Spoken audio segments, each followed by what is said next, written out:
From blueprints to bliss, let's get poppin' with another episode of Plantco Playbook. Standing here again, well, it feels a little surreal. Spring is here in Everheart Kingdom, and lanterns are glowing throughout Bramblewick Hollow. The rides are humming quietly in the distance, and well, after being away for a few months longer than we intended, we're finally back. And honestly, we missed you guys, or, well, I guess I should say, we missed you, our guests. The break was supposed to be short, a little time to recharge, rethink some things, and quietly work behind the scenes. But somewhere between the sketchbooks, late-night building sessions, and Winslow getting emotionally attached to architectural details that absolutely did not need emotional attachment, well, time just got away from us. But the funny thing is, even while we were gone, Everheart Kingdom never stopped growing. And tonight feels like the perfect night to walk these paths together again with you. Not rushed or loud or anything like that, just, coming home. Spring changes this park in ways I still can't fully explain.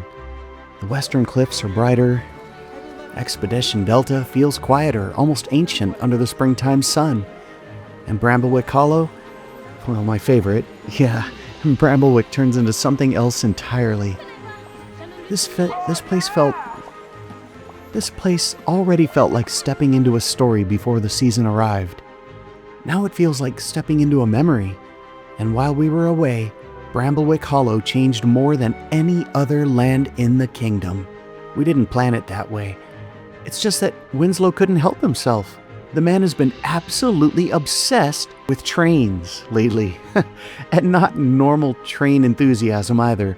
I'm talking about full-on wandering around in a train conductor's outfit, covered in soot, and talking about atmospheric steam whistles type levels of his obsession. And one night, during our long break, he just kicked in the door to the workshop and he held a rough sketch in his hand and he said, well, what if guests could wander through Bramblewick Hollow before they truly understand it? Well, that sentence became our newest attraction.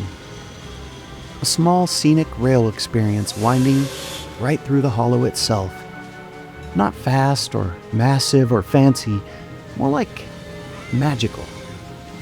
The train begins at its new station over here in Bramblewick Hollow, and the first time we tested it, man, something just clicked.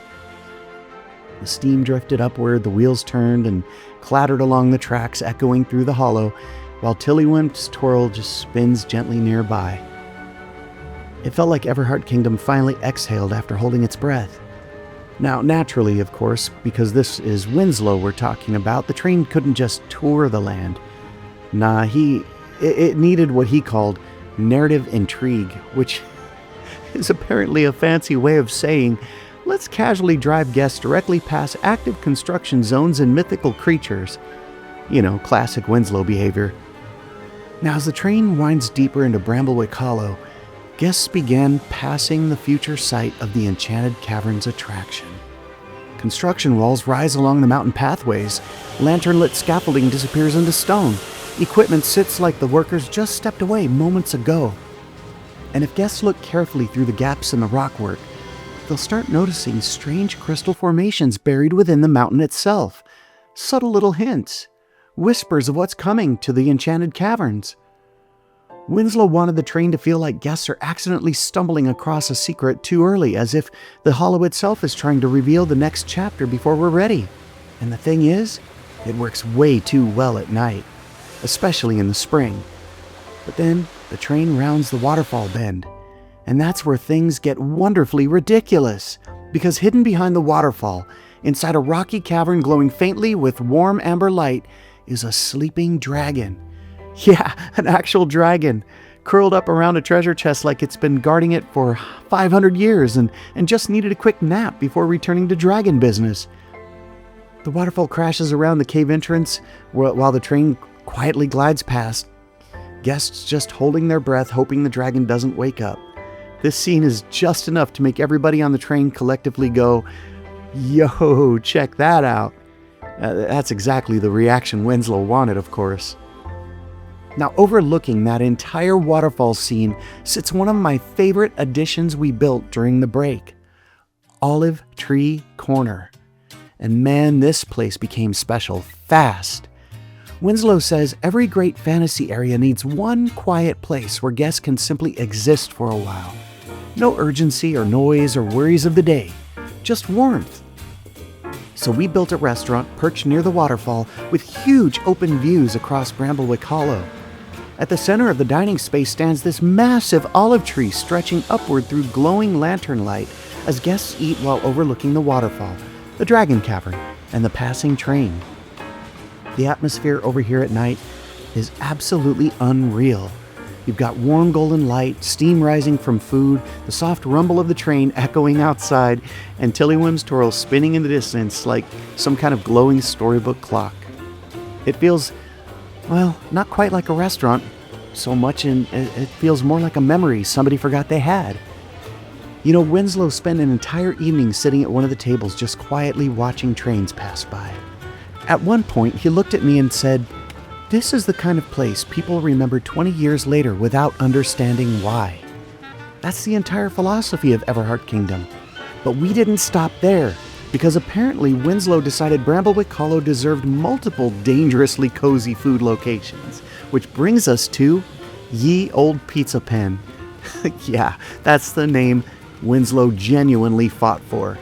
I tried arguing against it, really hard, but I said it sounded like medieval livestock management for pepperoni, and he stared at me dead serious and said, "Yeah, exactly." So there you have it. And every few minutes the new train glides slightly above and behind the new restaurant. The timing accidentally became perfect. You'll be sitting there watching the hollow glow under lanterns when suddenly the train emerges overhead like something out of a postcard. The whole area feels layered now, alive, connected. Like the park is finally starting to weave all its stories together instead of existing as separate attractions. And that's exactly what Winslow always wanted.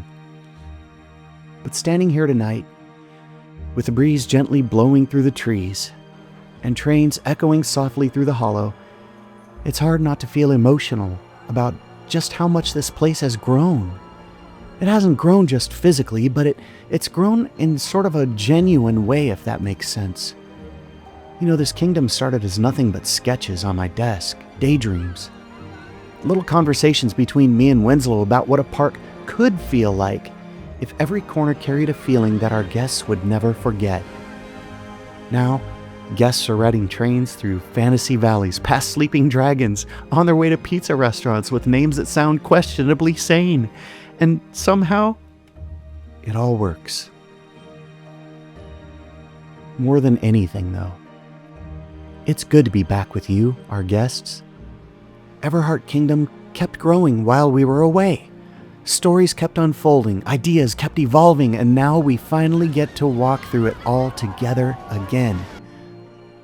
The hollow is changing. The season is waking up. The enchanted caverns are getting closer. So to you, our guests, welcome home. Welcome back to Everheart Kingdom, where everyone is welcome. We missed you, and we're just getting started again.